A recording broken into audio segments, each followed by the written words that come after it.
ഉദ്ഘാടന കർമ്മം നിർവഹിക്കുന്നതിനും സന്നദ്ധ നിർവഹിക്കുന്നതിനും വേണ്ടി വളരെ ആദരപൂർവ്വം ബഹുമാനപുരസ്സരം ക്ഷണിക്കുന്നു.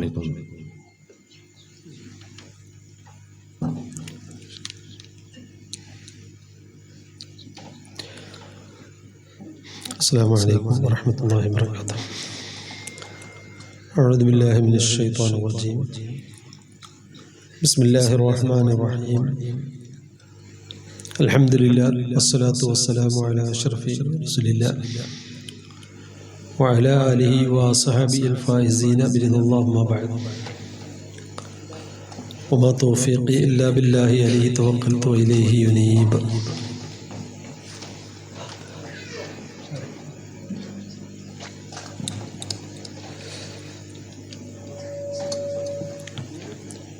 സമാദനീയരായ അധ്യക്ഷൻ, സ്ഥാപനത്തിൻ്റെ അഭിയന്തരായ സെക്രട്ടറി കൂടി കെ.ടി. കുഞ്ഞുമാനാജി, ഇന്നിവിടെ മുഖ്യഭാഷണവും ദുആക്ക് നേതൃത്വം നൽകുന്ന വന്യരായ സയ്യിദ് മുഹമ്മദ് തങ്ങൾ സ്വാമി, സ്ഥാപനത്തിൻ്റെ പ്രിൻസിപ്പൽ പ്രിയങ്കനായ മൊയ്തീൻ ഫൈദി പരങ്ങങ്ങര, സ്വാഗതഭാഷണം നടത്തിയ ഹൈദരലി മാസ്റ്റർ, വേദിയിലുള്ള പണ്ഡിതന്മാർ, പ്രമുഖ വ്യക്തിത്വങ്ങൾ, ഇവിടെ സന്നിധരായിട്ടുള്ള രക്ഷിതാക്കളെ, സഹോദരി സഹോദരങ്ങൾ, വിദ്യാർത്ഥികൾ, സർവാധിപനായ റബ്ബ് തആല നമ്മുടെ ഈ കൂടുതൽ സ്വാലിഹായി നമ്മിൽ നിന്ന് ഖബൂൽ ചെയ്യട്ടെ.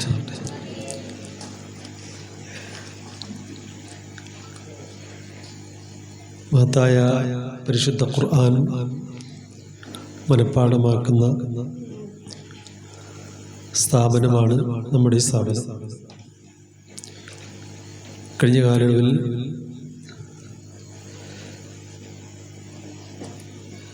നാൽപ്പതിലധികം വിദ്യാർത്ഥികൾ പരിശുദ്ധ ഖുർആൻ മനഃപ്പാഠമാക്കി ഈ സ്ഥാപനത്തിൽ നിന്ന് പുറത്തിറങ്ങുകയാണ്. അതോടൊപ്പം നാം തുടക്കം കുറിച്ച പരിശുദ്ധ ഖുർആൻ ഖതം ഓതി ദുആ ചെയ്യുന്ന മഹത്തായ സദസ്സിൻ്റെ 9ാം വാർഷികം കൂടിയാണ്.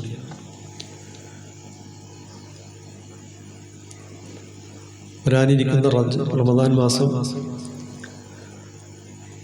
അതേ പരിശുദ്ധ ഖുർആന്റെ മാസമാണ്.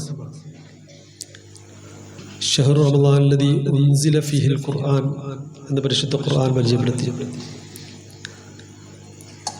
റമദാൻ മാസം എന്നുള്ളത് ആ മാസത്തിലാണ് അല്ലാഹു സുബ്ഹാനഹു വ തആല പരിശുദ്ധ ഖുർആൻ അവതീർണമാക്കപ്പെട്ടത്.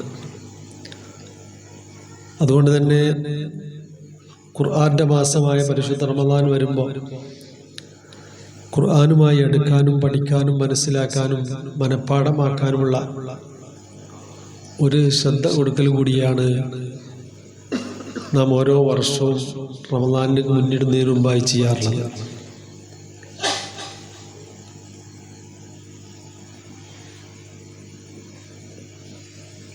ഇന്ന് ഒരുപാട് വേദഗ്രന്ഥങ്ങളൊക്കെ നമ്മുടെ മുമ്പേ കടന്നു പോയിട്ടുണ്ട്. എന്നാൽ അതിൽ നിന്നൊക്കെ വ്യത്യസ്തമായി ഹബീബായ ഷഫീഉനാ റസൂലുള്ളാഹി തങ്ങളുടെ മുഅ്ജിസത്തായി അവതീർണമായ പരിശുദ്ധ ഖുർആൻ, അതിനെ വെല്ലുവിളിക്കാനോ അതിനോട് നേരിടാനോ അതിന് തുല്യമായ ഒരു ഗ്രന്ഥത്തെ അവതരിപ്പിക്കാനോ സാധ്യമായിട്ടില്ല എന്നുള്ളത് ഓരോ വർഷം കഴിയുമ്പോഴും അതിൻ്റെ പ്രസക്തിയും ശ്രേഷ്ഠതയും ജനങ്ങൾക്ക് ബോധ്യപ്പെട്ടുകൊണ്ടിരിക്കുകയാണ്.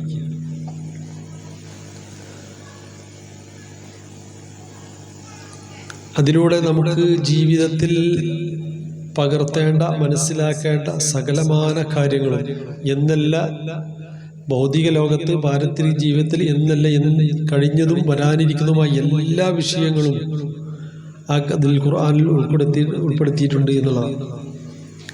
അതിനവസാന കാര്യം തന്നെ, അവസാനത്തിൽ തന്നെ അതിൻ്റെ പ്രഖ്യാപനം അൽയൗമ അക്മൽതു ലക്കും ദീനക്കും വഅത്മംതു അലൈക്കും നിഅമതി വറദീതു ലക്കുമുൽ ഇസ്ലാമ ദീനൻ. എന്നാൽ ഈ പരിശുദ്ധ ഖുർആൻ അതോടുകൂടി എല്ലാം പൂർത്തീകരിച്ച് മനുഷ്യനാവശ്യമായ അല്ലെ സമൂഹത്തിന് ആവശ്യമായ ബോധിരോഗത്താവശ്യമായ എന്തെല്ലാം ഉണ്ടോ എല്ലാം തന്നെ ഹബീബായ തങ്ങൾ അതിൽ പൂർത്തീകരിച്ച് തന്നുകൊണ്ടാണ് ആ പരിശുദ്ധ ഖുർആൻ നമ്മളിലേക്ക് ഏൽപ്പിച്ചുകൊണ്ടാണ് ഇവിടെ പറഞ്ഞിട്ടുള്ളത്. അതുകൊണ്ട് തന്നെയാണ് അതിൻ്റെ വിശദീകരണം തേടുമ്പോൾ, അതിൻ്റെ വ്യാഖ്യാനങ്ങൾ തേടുമ്പോൾ മഹാന്മാരായിരിക്കുന്ന മുഫസ്സിരീങ്ങൾ അതിനുവേണ്ടി ചെലവഴിച്ച വർഷങ്ങൾ എത്രയാണ്, സമയങ്ങൾ എത്രയാണ്, അധ്വാനങ്ങൾ എത്രയാണ്. ബിസ്മില്ലാഹിർ റഹ്മാനിർ റഹീം എന്ന ആദ്യ വചനം നാം ഓതുമ്പോൾ അതിൻ്റെ ബ എന്നുള്ളതായിരിക്കുന്ന ഒരു ബാക്ക് വേണ്ടി തന്നെ ധാരാളം വ്യാഖ്യാനങ്ങൾ മഹാന്മാരതിനെ രേഖപ്പെടുത്തിയിട്ടുണ്ട് എന്നാണ്. എന്നാൽ നമ്മെ സംബന്ധിച്ചിടത്തോളം പരിശുദ്ധ ഖുർആൻ ഒരു പരിശുദ്ധ ഗ്രന്ഥമാണ് എന്നതിലപ്പുറം അതിലേക്ക് ആഴ്ന്നിറങ്ങി മനസ്സിലാക്കുക പോയി അതിൽ ഉൾക്കൊണ്ട കാര്യങ്ങൾ എന്താണെന്ന് പോലും അറിയാത്തവരാണ് പലപ്പോഴും. എന്നാൽ ഇതര ആളുകൾ, വിശ്വസ്തരായ ആളുകളൊക്കെ തന്നെ അതിനെ ഉൾക്കൊണ്ടുകൊണ്ട് അതിലേക്ക് ആകർഷിക്കുന്ന ഒരുപാട് സംഭവങ്ങൾ നമ്മുടെ ചുറ്റുപാടുകളിൽ ഉണ്ട് എന്നുള്ളത് നാം മനസ്സിലാക്കണം.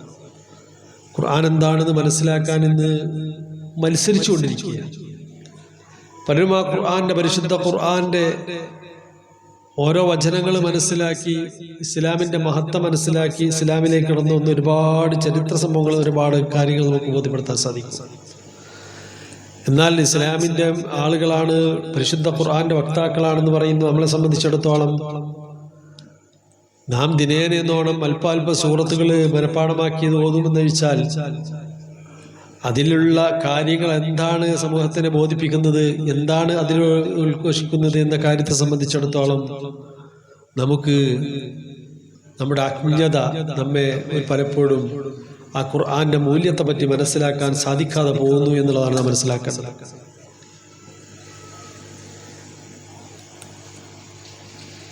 അതുകൊണ്ടാണ് ഈ മഹത്തായ ഗ്രന്ഥം പരിശുദ്ധ ഖുർആൻ പരിപൂർണമായി അത് മനഃപ്പാഠമാക്കിയ ഒരു കുട്ടിയെ സംബന്ധിച്ചിടത്തോളം ആ കുട്ടികൾക്ക് അതിൻ്റെ ബാക്കിയുള്ള വിഷയങ്ങൾ കൂടി കൊണ്ടുപോകാനാണ് വളരെ ചെറുപ്പത്തിൽ തന്നെ ഈ മഹത്തായ ഗ്രന്ഥം മനഃപ്പാഠമാക്കാനുള്ള അവസരങ്ങൾ ഒരുക്കുന്നത്. അത് മനസ്സിലാക്കി പഠിച്ച് മനഃപ്പാഠമാക്കി കഴിഞ്ഞതിന് ശേഷം പിന്നീട് എന്താണ് ആ ഖുർആനോട് കൂടെ ജീവിതം, അതിലൂടെയായിരിക്കണം ആ കുട്ടികളുടെ ജീവിതം എന്നാണ് നാം പ്രത്യേകം കാണേണ്ടത്. രക്ഷിതാക്കൾ പ്രത്യേകം ശ്രദ്ധിക്കേണ്ട കാര്യവും തന്നെയാണ്. ചെറിയ ചെറിയ പ്രായത്തിലാണ് ഈ കുട്ടികൾ മനഃപ്പാഠമാക്കാറുള്ളത്. പരിശുദ്ധ ഖുർആൻ മനഃപ്പാഠമാക്കലോടുകൂടി ആ കുട്ടി പൂർണ്ണമായി എന്ന് വിചാരിക്കരുത്.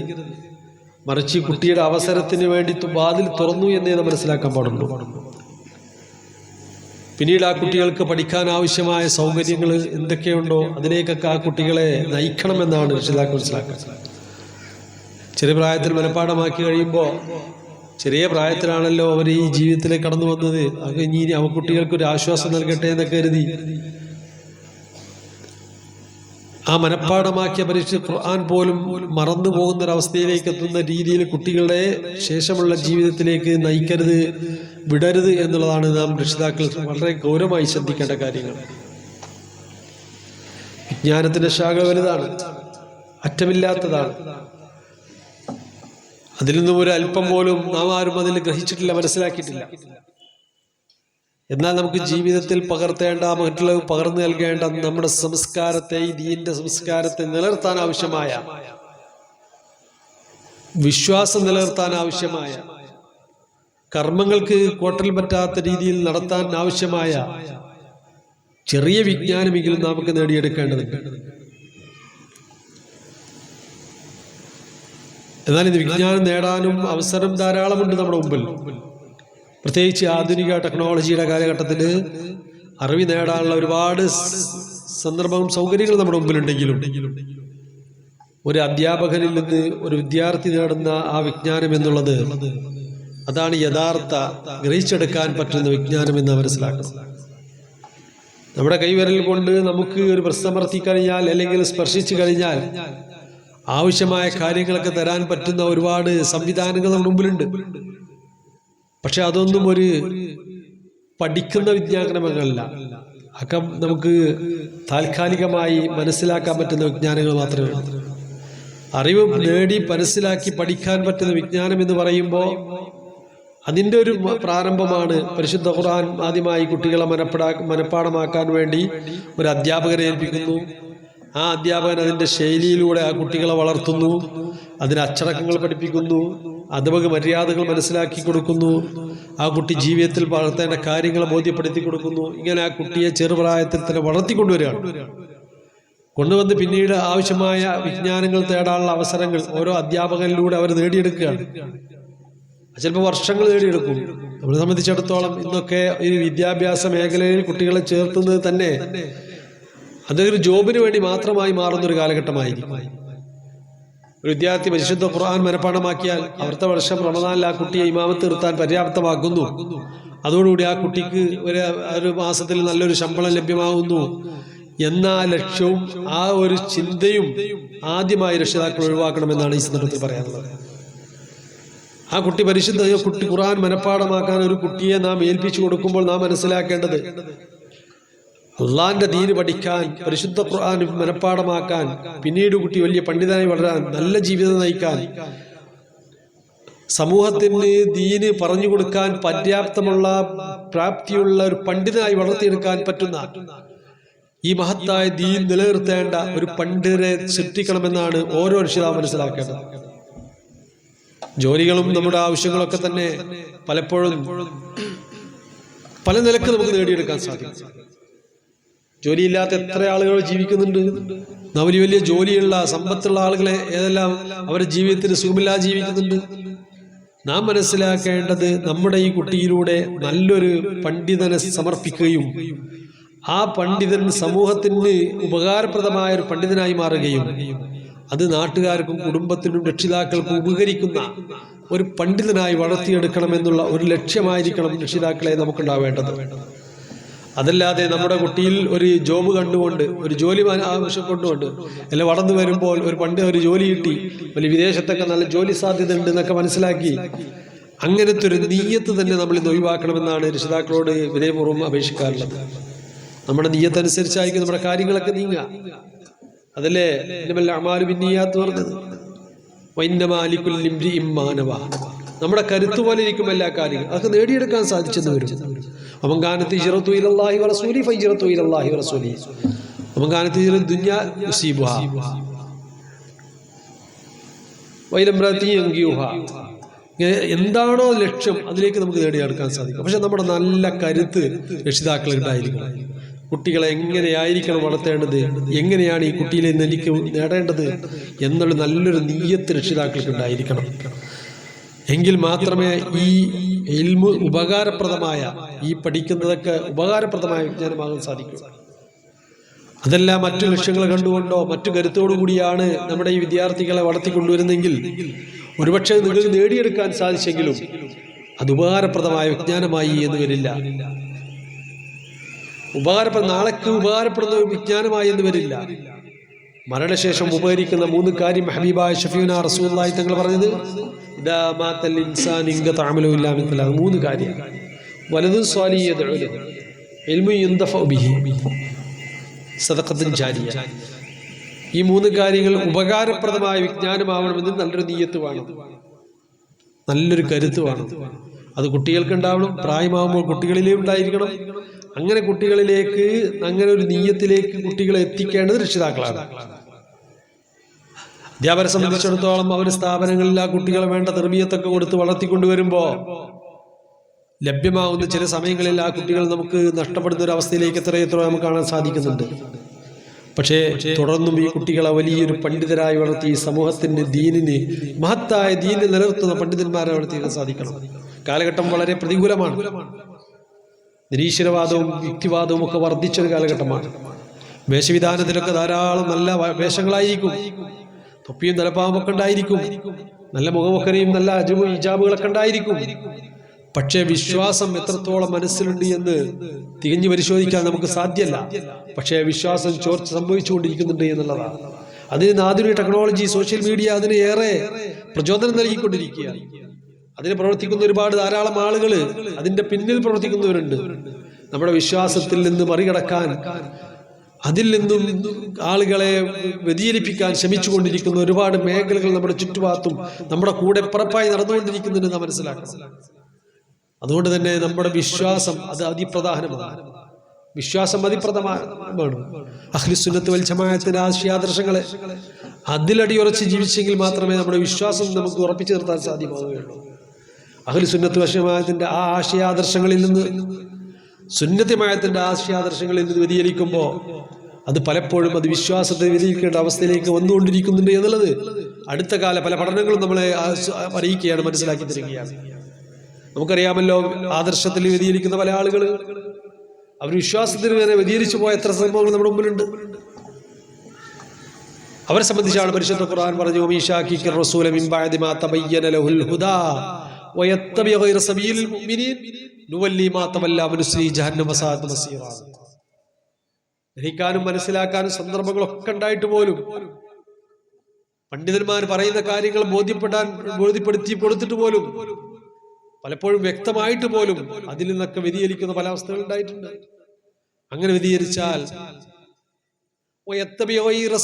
യഥാർത്ഥ മുഅ്മിനീങ്ങൾ, യഥാർത്ഥ മുസ്ലിമീങ്ങൾ, അഹ്ലുസുന്നത്ത് വൽ ജമാഅത്തിന്റെ അതേ പാതയിൽ നിന്ന് ആരെങ്കിലും വ്യതിചലിച്ചാൽ, അതേ പിന്തുടർന്നു കഴിഞ്ഞാൽ നുവല്ലി മാ തവല്ല വനുസ്ലി ജഹന്നമ വസാഅത് മസീറാ.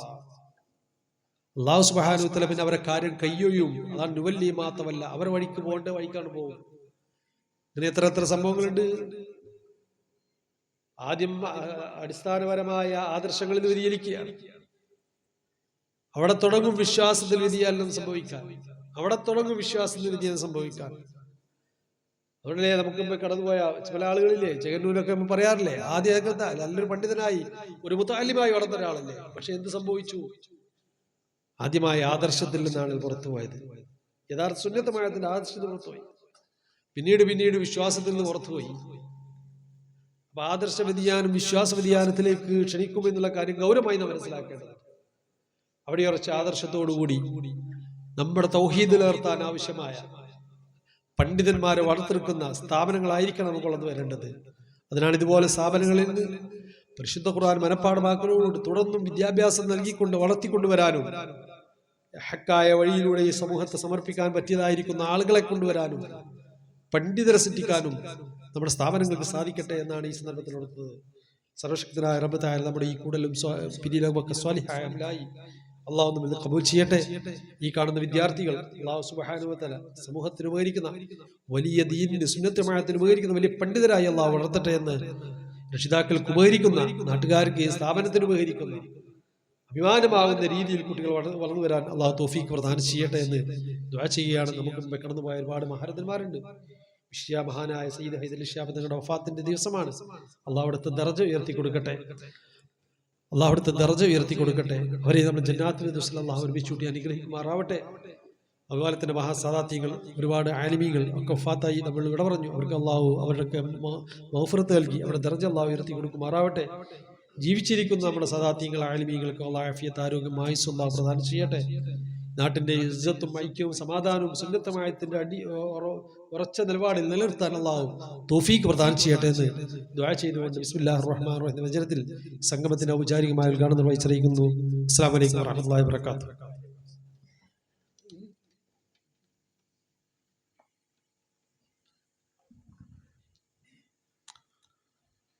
അസ്സലാമു അലൈക്കും വറഹ്മത്തുള്ളാഹി വബറകാതുഹു. ബഹുമാന്യരായ നമ്മുടെ ഈ പരിപാടി ഉദ്ഘാടനം ചെയ്തു തന്ന കോഴിക്കോട് ഖാദി, നമ്മുടെയൊക്കെ സുന്നത്ത് ജമാഅത്തിൻ്റെ സമുന്നതനായ നേതാവുമായ ജമലുല്ലൈലി തങ്ങൾ അവർകൾ, അതുപോലെ നമ്മുടെ മുഖ്യപ്രഭാഷണം നടത്തുന്നതിനും നമുക്ക് ദുആക്ക് നേതൃത്വം നൽകുന്നതിനുമൊക്കെ എത്തിച്ചേർന്നിരിക്കുന്ന ബഹുമാനപ്പെട്ട OMS ഇസാമി തങ്ങളവർകൾ, അതുപോലെ നമ്മുടെ പ്രിൻസിപ്പൽ ബഹുമാനപ്പെട്ട മൊഹീദ്ദീൻ ഫൈസി ഉസ്താദ് അവർകൾ, അതുപോലെ മറ്റ് സ്റ്റേജിലും വേദിയിലും ഒക്കെ ഉപവിഷ്ടരായിരിക്കുന്ന പണ്ഡിതന്മാർ, ഉസ്താദുമാർ, മറ്റു വേണ്ടപ്പെട്ടവർ, നമ്മുടെ ഈ പരിപാടിയുടെ ലക്ഷ്യങ്ങളെക്കുറിച്ച് ബഹുമാനപ്പെട്ട തങ്ങൾ പറഞ്ഞതുപോലെ അത് തന്നെയാണ് നമുക്കും പറയുവാനുള്ളത്. ബഹുമാനപ്പെട്ട തങ്ങൾ നമുക്ക് നിർദ്ദേശിച്ചു തന്ന ആ ഒരു ഉദ്ദേശ ലക്ഷ്യത്തോടു കൂടി തന്നെയാണ് നമ്മുടെ ഈ സ്ഥാപനം ഇൻഷാ അല്ലാഹ് നമ്മൾ നടത്തി പോകാൻ ഉദ്ദേശിക്കുന്നത്. ഞാനൊരു നീണ്ട അധ്യക്ഷ പ്രസംഗം നടത്തുവാൻ ഉദ്ദേശിക്കുന്നില്ല. ചില കാര്യങ്ങൾ മാത്രം നിങ്ങളുടെ ശ്രദ്ധയിൽപ്പെടുത്തുക എന്ന ഉദ്ദേശ ലക്ഷ്യം മാത്രമേ ഉള്ളൂ. നമ്മളോട് സംസാരിക്കുകയാണ്. OMS തങ്ങൾ അവർ പ്രസംഗം ആരംഭിക്കുന്നതിന് മുമ്പ് ബഹുമാനപ്പെട്ട സനത് ബഹുമാനപ്പെട്ട തങ്ങൾ അവർ വിദ്യാർത്ഥികൾക്ക് നൽകുകയും സനത് നൽകുകയും അതുപോലെ ഞാനിത് അതിൻ്റെ ഇടയിൽ വിട്ടുപോയതാണ് സനത് കൊടുക്കാനുള്ള കാര്യം. ബഹുമാനപ്പെട്ട തങ്ങൾ അവർക്ക് പോകണമെങ്കിൽ ആ സനത് ദാനം കൂടി കഴിഞ്ഞെങ്കിൽ തങ്ങൾക്ക് പോകാൻ കഴിയുകയുള്ളൂ. തങ്ങൾ ഒരല്പം വൈകിയത് ഒരു മരിച്ച സ്ഥലത്തും കൂടി കയറി പോരാനുണ്ട് എന്ന് പറഞ്ഞുകൊണ്ടാണ്. റബ്ബ് സുബ്ഹാനഹു വ തആല എന്നാലും നമ്മുടെ ഈ പരിപാടികളിലൊക്കെ എല്ലാ വർഷവും തങ്ങൾ അവർ വന്നുകൊണ്ടാണ് നമ്മുടെ ഈ വാർഷികവും പരിപാടികളും ഒക്കെ നമുക്ക് നടത്തി തരാറുള്ളത്. ഇനിയും കൂടുതൽ കാലം അത് നടത്തി തരുവാനുള്ള ആരോഗ്യത്തോടുകൂടി ആഫിയത്തോടുള്ള ദീർഘായുസ്സ് പ്രദാനം ചെയ്യുമാറാകട്ടെ എന്ന് ആത്മാർത്ഥമായി ദുആ ചെയ്തുകൊണ്ട് ബഹുമാനപ്പെട്ട തങ്ങളവറുകളെ ഈ പഠനം പൂർത്തീകരിച്ച വിദ്യാർത്ഥികൾക്കുള്ള സനത് ദാനം നിർവഹിക്കുന്നതിന് വേണ്ടി ആദരപൂർവ്വം ക്ഷണിച്ചു.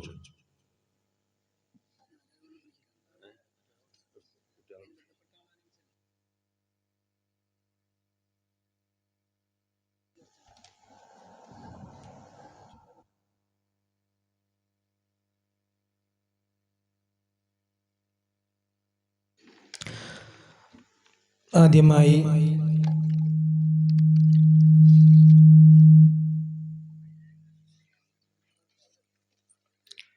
സനത് സ്വീകരിക്കുന്നതിനു വേണ്ടി ഹാഫിൽ ഷിലാൽ ലത്തീഫ് പരപ്പനങ്ങാടി എന്ന വിദ്യാർത്ഥിയെ സാദരം ക്ഷണിക്കുന്നു.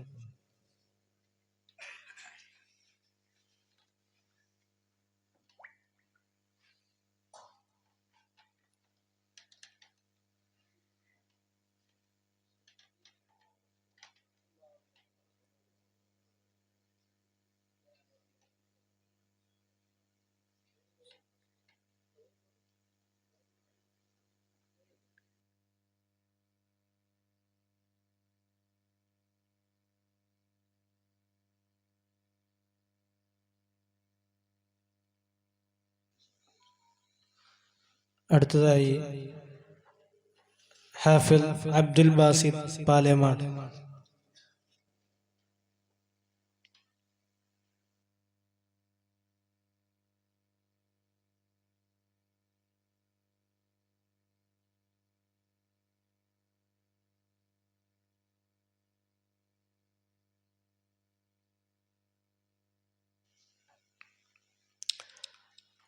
അൽ ഹാഫിൽ മുഹമ്മദ് ഷാമിർ കരുളായി.